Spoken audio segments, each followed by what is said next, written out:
हाँ बेटा, हाँ बस अभी टिकट बुक कराने ही निकला हूँ। अरे उसके लिए जाने की क्या जरूरत है बाबूजी, मैं अभी ऑनलाइन टिकट बुक करा के भेज देता हूँ। आप एक मिनट रुकिए। अरे रुकिए तो सही।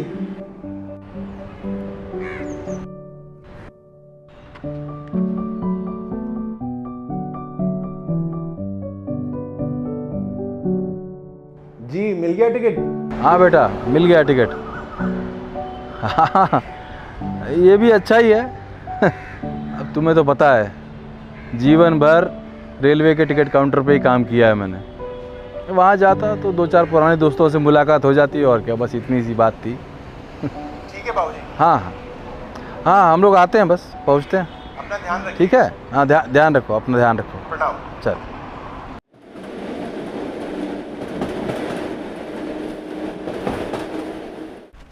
आइए बाबूजी। अरे बेटा, अपने गांव का वो बिट्टू भी तो यहीं टैक्सी चलाता है ना शहर में, उसे बुलवा लिया होता। उसकी क्या जरूरत है बाबूजी, ऑनलाइन तो 2 मिनट में आ जाती है, किसी को भी बुलवा लो। अच्छा, अरे वाह, घर तो काफी अच्छा बना है। अरे फोटो वोटो, ये तो फिल्म वाले लोग हैं ना? मैं फिल्म प्रोडक्शन कंपनी में काम करता हूँ ना बाबूजी, इसलिए ये बड़े बड़े एक्टर सब आते रहते हैं तो मैं फोटो खिंचवा लेता हूँ। वाह भाई वाह, क्या बात है। अरे वो सामान कहाँ नीचे छोड़ दिया क्या? नहीं नहीं, नीचे नहीं छोड़ा है, सिक्योरिटी वाला लेकर आ रहा है। चलो सामान आ जाए तो मैं सबसे पहले भाई नहाऊंगा। बाथरूम कहाँ है? ये सामने। अच्छा, मैं तेरे लिए तेरी पसंद का खाना घर से बनाकर लाई हूँ, मेथी की पूड़ी और बेसन के लड्डू। अरे वाह माँ, वैसे भी कितने दिन हो गए साथ बैठकर खाना खाए हुए। आप बैठिए, मैं अभी पिताजी को देखकर आता हूँ। अच्छा। विक्रम बेटा। जी माँ। अरे किचन में तो चीनी चाय पत्ती के अलावा कुछ है ही नहीं। एक पतीला, 2-4 कप। अरे मैं नाश्ता कैसे बनाऊं? ऑफिस क्या भूखा जाएगा? अरे माँ आप भी ना, मैं तो रोज ऑफिस में ही खाना खाता हूँ और ब्रेकफास्ट भी ऑफिस की कैंटीन में ही करता हूँ। बाकी आप लोगों का ब्रेकफास्ट भी मैंने ऑर्डर करके मंगवा दिया है।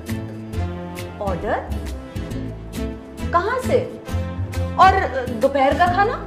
माँ दोपहर का खाना 1:30 बजे आपके सामने हाजिर हो जाएगा और रात के खाने का भी मैंने ऑनलाइन इंतजाम कर दिया है। अरे भाई विक्रम, यहाँ अखबार वाला नहीं आता है क्या? और तुम्हें तो पता है सुबह सुबह मुझे अखबार पढ़े बिना चैन नहीं आता है।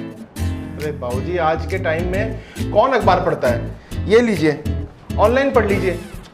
अरे नहीं भाई, इसमें कौन आके गड़ाएगा? अरे जब तक अखबार को ऐसे हाथ में पकड़ के ना पढ़ा जाए तो क्या मजा है उसका? मैं शाम को आकर टैबलेट में ऐप डाउनलोड कर दूंगा, सारी दुनिया के अखबार पूरे दिन बैठकर पढ़ते रहिए। ठीक है, ओके बाय।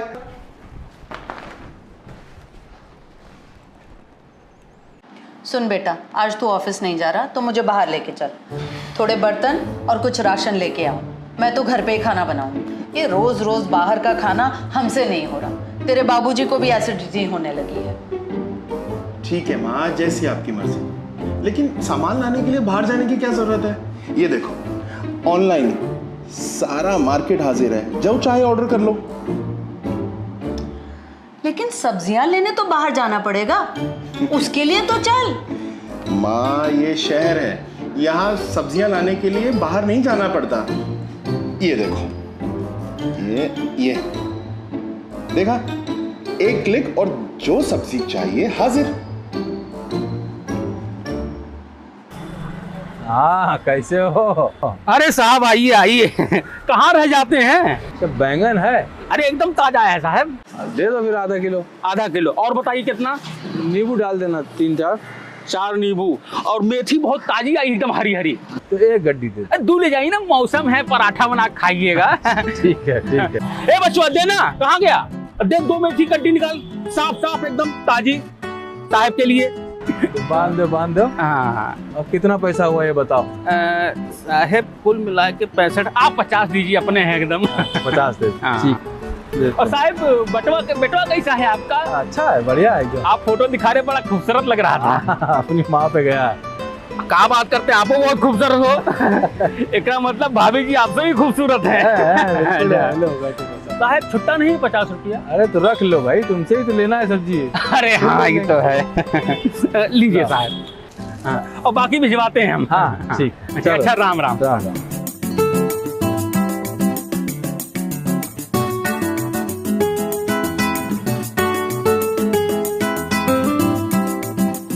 ये लो तुम्हारी सब्जियां। अच्छा हुआ खुद से लाने लगे सब्जियां, नहीं तो तुम्हारे बेटे की सुनते ना तो 8वीं मंजिल पे यहाँ टंगे टंगे दिमाग खराब हो जाता। चलो इसी बहाने 4 लोगों से राम राम हो जाती है। और नहीं तो क्या। अरे गायत्री, तुमको बताना भूल गया, महेश का फोन आया था गांव से। चिंटू अब ना अच्छे नंबर से पास हो गया, अब स्कॉलरशिप मिल जाएगी उसको। ये चिंटू कौन है बाबूजी? अरे चिंटू महेश का बेटा। अब ये महेश कौन है? चिंटू का बाप। अरे महेश हमारे गांव का दूध वाला है, चिंटू उसी का लड़का है। हाँ। उसी का एडमिशन हम ही ने तो कराया था। और क्या, ये कौन है वो कौन, तुम चाय बनाओ।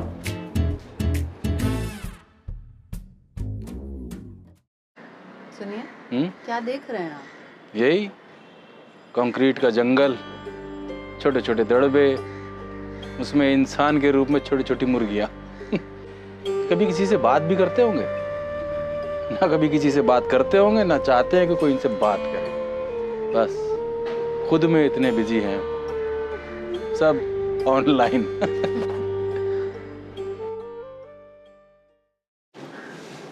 शाबाश, बस बस पहुंच गए। आराम से बैठो। हाँ चलो। हाँ यहाँ बैठना है। आओ आओ, आराम से आओ, आराम से आओ। शाबाश है, हाँ आराम से, बस। अच्छा साहब चलते हैं, कोनो काम हो बताइएगा। अरे राजेश, कैसी बात करते हो, तुमने तो अपना खून तक दे दिया, और क्या करोगे? अरे साहब, खून किसी का अलग थोड़ी ना होता है, बस आदमी आदमी को अपना समझे तभी है ना। चलते हैं साहब, बताइएगा। हाँ ठीक है राजेश। अरे पानी ले आओ जरा सा।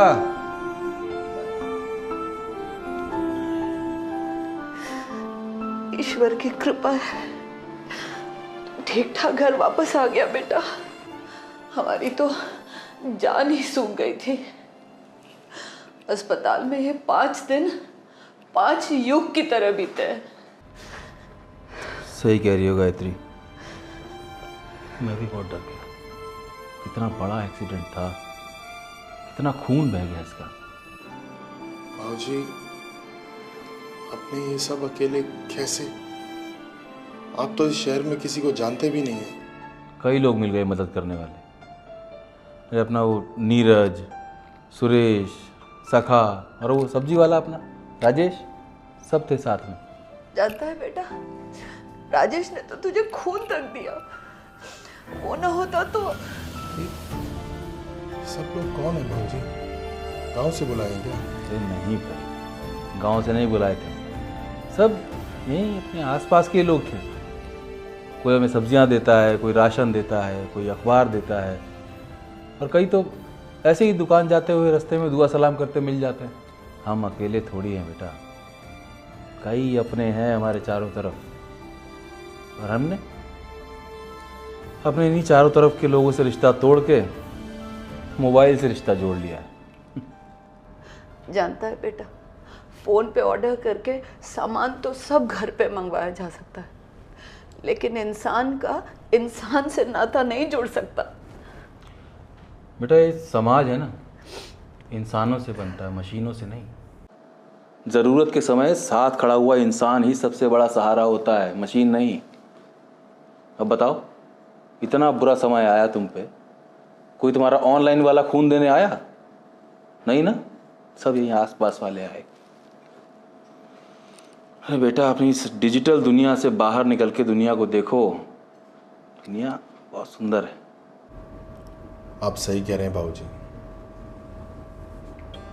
अब मैं सब समझ गया। ऑनलाइन फैसिलिटीज समय बचाने के लिए तो ठीक है, कई बार यूजफुल भी होती हैं, लेकिन पूरी तरह उन पर डिपेंड होना ठीक नहीं। इंसानी साथ और उस साथ के एहसास को कोई रिप्लेस नहीं कर सकता। मैं सब समझ रहा हूँ। बस बेटा तू जल्दी से ठीक हो जा, हम भी चले हमने गांव। ये शहर रास नहीं आ रहा है। बाहर निकलो तो कोई मुस्कुराता हुआ चेहरा दिखता ही नहीं। जान पहचान ना हो तो कोई नमस्ते का जवाब तक नहीं देता।